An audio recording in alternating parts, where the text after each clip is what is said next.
आज की क्लास में अंग्रेजी बोलने के लिए जरूरी शब्दों को पढ़ेंगे और ये रैंडम वर्ड्स नहीं है। जी हाँ, ये वो वर्ड्स हैं जो वाक्य का काम बना सकते हैं आपका और बिगाड़ भी सकते हैं, तो इनको ध्यानपूर्वक पढ़ना जरूरी है। ये आम चीजों के मतलब ऐसे रैंडम से वर्ड्स नहीं है, these are all important words, तो आपको इनको ध्यान से पढ़ना, ध्यानपूर्वक पढ़ना जरूरी है। क्लास के शुरुआत में ही डिस्क्लेमर दे देती हूँ, जैसी क्लास होने वाली है आगे आपकी मर्जी, आपको कहां तक देखनी है, कितना देखना है, कितना सीखना है, वो आपकी इच्छा।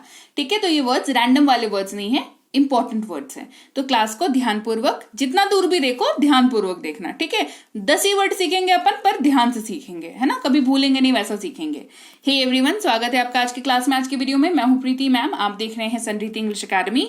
नए लोग जितने भी लोग हैं सबको बता दूं, बढ़िया वाली क्लासेस यहाँ पर स्पोकन की कराई जाती हैं, तो अगर आप भी इंग्लिश सीखने में, इंग्लिश बोलने में इंटरेस्टेड हैं तो सब्सक्राइब करते वक्त बेल नोटिफिकेशन को ऑन जरूर कीजिएगा। जितनी बड़ी ये फैमिली होगी मुझे उतना अच्छा लगेगा। आप सबके कमेंट्स रिसीव करती हूँ, बहुत अच्छा लगता है, रिप्लाई भी करती हूँ, आप सबको मिलता जरूर होगा, तो कमेंट करके बताइए मिलता है कि नहीं मिलता है रिप्लाई। इसके अलावा हमारी ऐप को डाउनलोड और इंस्टॉल करके रखें, वहां पर फ्री और पेड क्लासेस दोनों अवेलेबल हैं।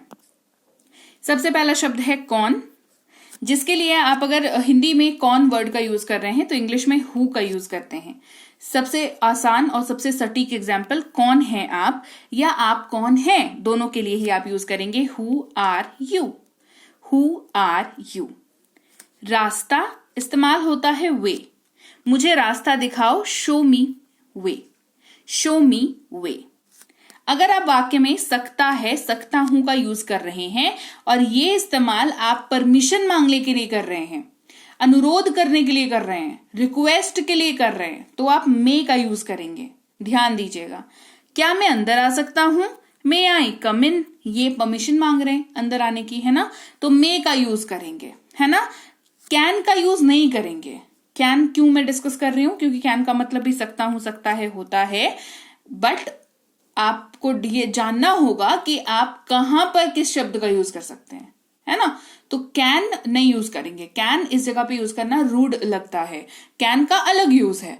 जब आपको रिक्वेस्ट करनी हो, आपने परमिशन मांगना हो किसी से, तो आप मे का ही यूज कर सकते हैं।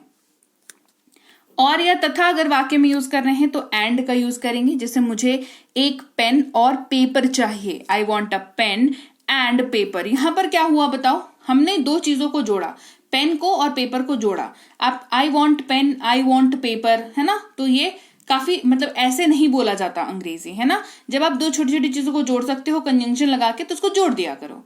हमने यहां पर वही किया, I want pen and paper. अब देखो कैन बताया था, कैन समझ लो। सकता हूं, सकता है अगर वाक्य में यूज कर रहे हो तो इंग्लिश में कैन यूज कर सकते हो। कब करोगे, जब वो वाक्य क्षमता दिखाने के बारे में बात कर रहा हो, एबिलिटी के बारे में बात कर रहा हो, कोई काम कर सकते हैं, नहीं कर सकते हैं, इसके बारे में बात कर रहा हो। जैसे तुम ये कर सकते हो, यू कैन डू इट, तुम ये कर सकते हो, यू कैन डू इट। इसके लिए आपको परमिशन की, रिक्वेस्ट की नहीं जरूरत है, ये है, ऐसा है तो है, एबिलिटी है तो है ना। तो यहां पर कैन का यूज होता है, यहां पर मे का यूज नहीं कर सकते, है ना, क्योंकि मे एक हम्बलनेस को दिखाता है, आप किसी से परमिशन कर रहे हैं, किसी से रिक्वेस्ट कर रहे हैं, इस चीज को दिखाता है मे। और मे की जगह पे कैन नहीं यूज कर सकते, कैन की जगह पे मे नहीं यूज कर सकते। ठीक है, आगे बात समझ।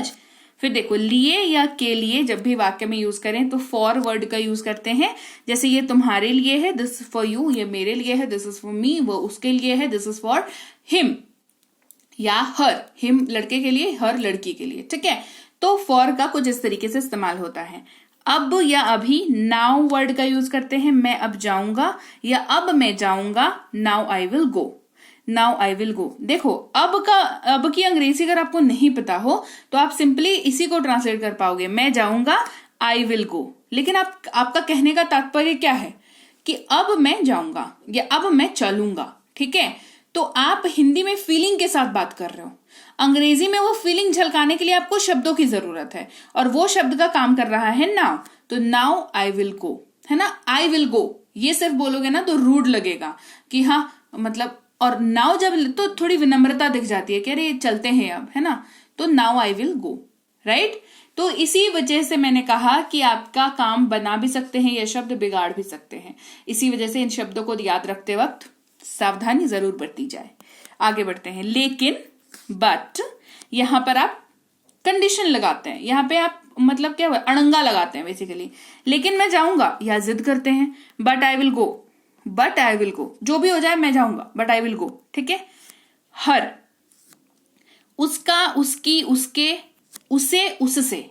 अगर ये सारे शब्दों का इस्तेमाल आप किसी महिला, फीमेल थोड़ा सा छोटा लिखा हुआ है यहां पर लिख देती हूं, अगर आप ये किसी महिला के लिए इस्तेमाल कर रहे हैं तो हर वर्ड का यूज करेंगे।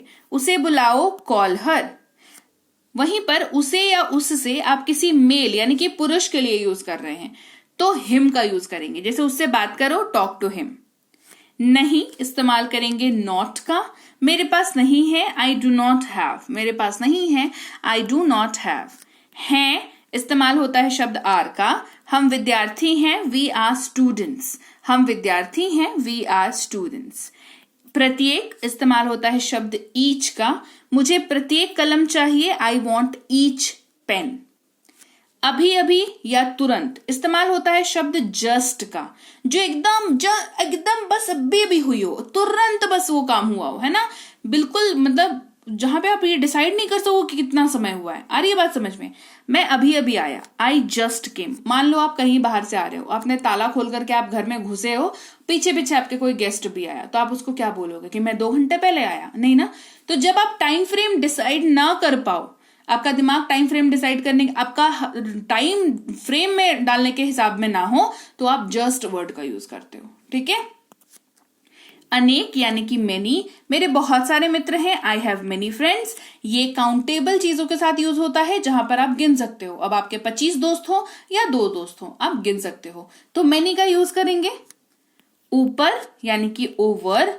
वह 50 से ऊपर होना चाहिए, ही मस्ट बी ओवर 50। यहां पर एज की बात हो रही है। फ्रॉम यानी कि से। मैं पुणे से हूं, I am from Pune. Pune के जगह पर आप अपने शहर का नाम डाल के इस लाइन को आराम से यूज कर सकते हो। पास है इस्तेमाल करते हैं शब्द हैव का, जो कि यहां पर ये यूज हो रहा है मेन वर्ब के तौर पर हैव, और ये दिखा रहा है आपके पास कुछ है। सेंस या तो सीधे सीधे या तो सेंस में। ठीक है। मेरे पास एक कलम है, आई हैव अ पेन। ठीक है। जानना यानी कि नो। हम उन्हें जानते हैं, वी नो देम। केवल इस्तेमाल होता है शब्द ओनली का। केवल मैं जानता हूं, ओनली आई नो। जब कोई चीज आपको स्पेसिफिक दिखानी हो तो ओनली का यूज करते हैं। वे या उन्होंने, दे वर्ड का यूज करते हैं। उन्होंने ये कर दिया, दे डिड इट। पहला या प्रथम, फर्स्ट का यूज करते हैं। जैसे वो मेरा पहला बच्चा है, he is my first child. ठीक है। समझ में आ गया, नंबर की बात हो रही है यहां पर। लाइक यानी कि पसंद। मुझे ये ड्रेस पसंद है, आई लाइक दिस ड्रेस। मुझे ये ड्रेस पसंद है, आई लाइक दिस ड्रेस। यह इस्तेमाल होता है दिस का। यह मेरा पेन है, दिस इज माई पेन। बीन ये एक हेल्पिंग वर्ब है, जो वाक्य में कोई चीज जो होती आ रही थी और अभी भी हो रही है उस चीज को दर्शाता है। जैसे मैं काम करता आ रहा हूं, आई हैव बीन वर्किंग। जहां पर आप मान लो आप कहीं पर आप 5 साल से काम कर रहे हो, तो आप पहले भी काम करते थे और अभी भी काम कर रहे हो, तो आप ये इस चीज को जब दिखाना चाहो तो have been, has been, had been, इन तरह की चीजों का यूज किया जाता है। ये हेल्पिंग वर्ब के तौर पर यूज होते हैं। प्राप्त करना या ढूंढना, फाइंड वर्ड का यूज होता है। जैसे इसे प्राप्त करो या इसे ढूंढो, फाइंड इट। लंबा यानी कि लॉन्ग। कुर्सी के लंबे पैर थे, the chair had long legs. सबसे इस्तेमाल होता है शब्द मोस्ट का। मेरे पास सबसे सुंदर पोशाक है, I have the most beautiful dress. वहां यानी कि देयर। वहां मेरा बैग है, देयर इज माई बैग। कहा इस्तेमाल होता है सेड वर्ड का। उसने ये कहा, she said it. She said. तो लीजिए भाई, ये थी आज की क्लास। तो क्लास अगर आप यहाँ तक देख रहे हैं, इसका मतलब है कि आप बहुत सीरियस हैं अंग्रेजी बोलने को लेकर के, और यकीन मानिए ये क्लास आपके बहुत काम आएगी अंग्रेजी बोलने को लेकर के। तो क्लास कैसी लगी कमेंट करके मुझे जरूर बता दीजिएगा। क्लास को लाइक और शेयर तो आपने कर ही दिया होगा। आप देख रहे हैं संरीति इंग्लिश अकेडमी, मैं हूं प्रीति मैम। सब्सक्राइब करके बेल नोटिफिकेशन भी फटाफट से ऑन कर दीजिए।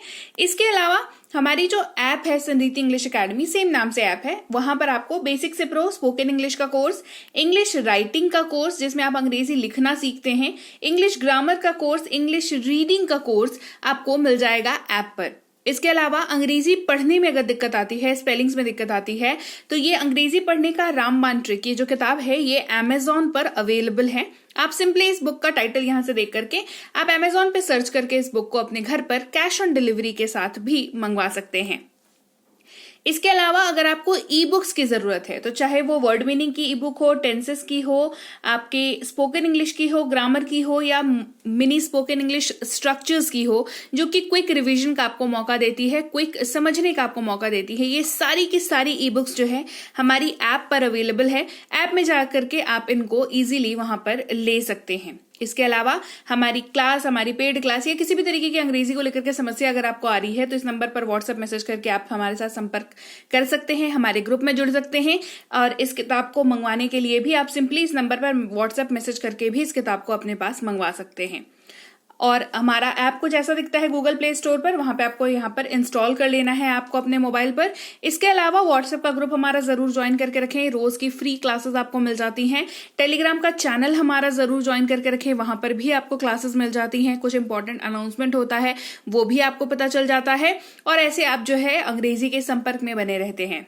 तो thank you so much for watching आज की क्लास को। मैं आपसे मिलूंगी आपकी अगली क्लास में। Till then thank you so much for watching. Stay tuned to Samriddhi English.